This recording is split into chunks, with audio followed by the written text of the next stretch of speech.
इस monsoon session में जो बजट पेश किया गया, कल बजट का पहला दिन था चर्चा का, और कल की चर्चा में आप सबने देखा होगा एक शानदार बजट मोदी जी के नेतृत्व में ऐतिहासिक तीसरी टर्म का पहला बजट पेश होने के बाद देश ये देखना चाहते हैं कि बजट पे चर्चा अच्छी तरह से हो, सार्थक हो, ये सब चाहते हैं।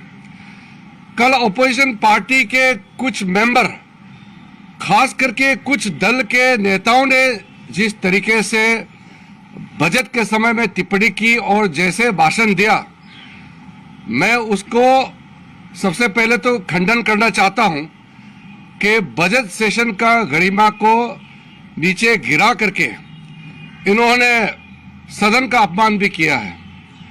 प्रधानमंत्री जी ने पहले ही कह दिया कि दल के लिए जो कुछ करना था चुनाव में किया है, अब देश के लिए सबको मिलकर काम करना है।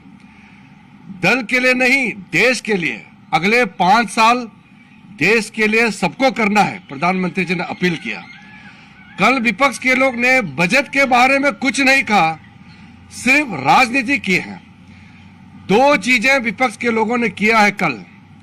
पहला तो देश का जनादेश, जनता का जनादेश को अपमान किया है और प्रधानमंत्री जी को गाली देने का काम विपक्ष के लोगों ने किया है। ये लोकतंत्र के लिए ठीक नहीं है। कल आप देखेंगे अच्छा से, आप पूरे वीडियो को भी आप फिर से देख लीजिए। एनडीए के जितने लोगों ने कल बजट चर्चा में भाग ली, सब ने बजट के बारे में अच्छी तरह से जिक्र किया और सुझाव दिया और अपना अपना राज्य में जो फायदा है उसको भी गिनती किया। विपक्ष के लोगों ने एक भी बजट में जो अच्छा प्रावधान है इसका बारे में जिक्र नहीं करते हुए सिर्फ गाली देने का काम किया है। लोकतंत्र में, दुनिया का सबसे बड़ा लोकतंत्र भारत का पार्लियामेंट में बजट के समय में बजट पे चर्चा नहीं करके राजनीतिक बात करके प्रधानमंत्री जी को गाली देने का काम करना, ये किसी को शोभा नहीं देते हैं। मैं पार्लियामेंट्री अफेयर्स मिनिस्टर होने के नाते फिर से अपील करता हूं कि बजट सेशन में बजट पे चर्चा होना चाहिए।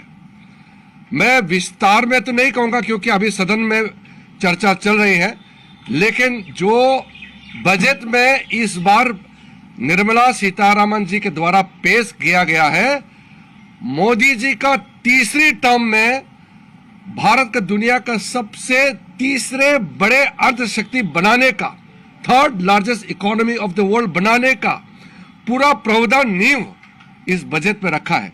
इसमें क्यों चर्चा नहीं होते हैं?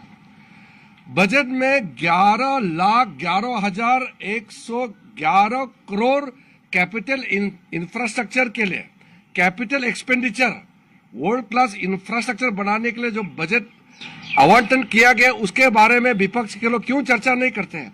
किसानों के लिए जो देश ने भूल गए थे, ऐसे छोटे छोटे ट्राइबल्स लोगों के लिए जो प्रावधान रखा है मोदी जी ने, उसके बारे में चर्चा क्यों नहीं करते हैं?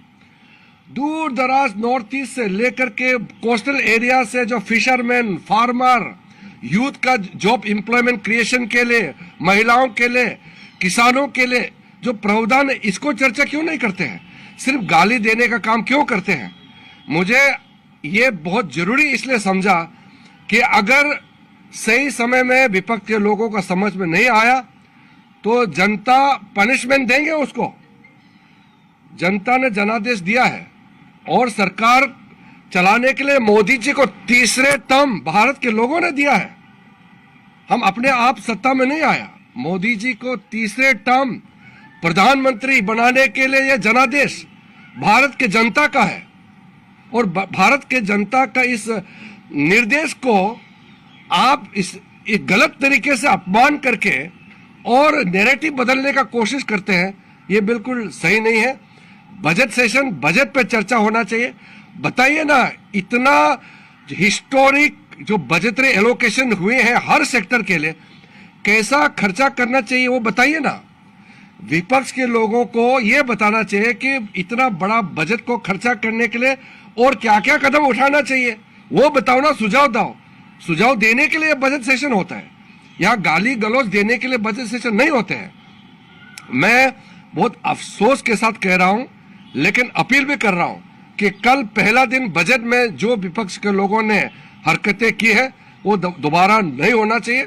बजट के समय बजट पे चर्चा होना चाहिए, और साथ साथ हमारे एनडीए के जितने भी स्पीकर से मैं बधाई देता हूं, उन्होंने राजनीतिक भाषण नहीं दे करके बजट पे चर्चा किया और देश को आगे ले जाने के लिए अपना सुझाव भी दिया है। खबरों के ताज़ा अपडेट के लिए चैनल को लाइक, शेयर और सब्सक्राइब करना ना भूलें।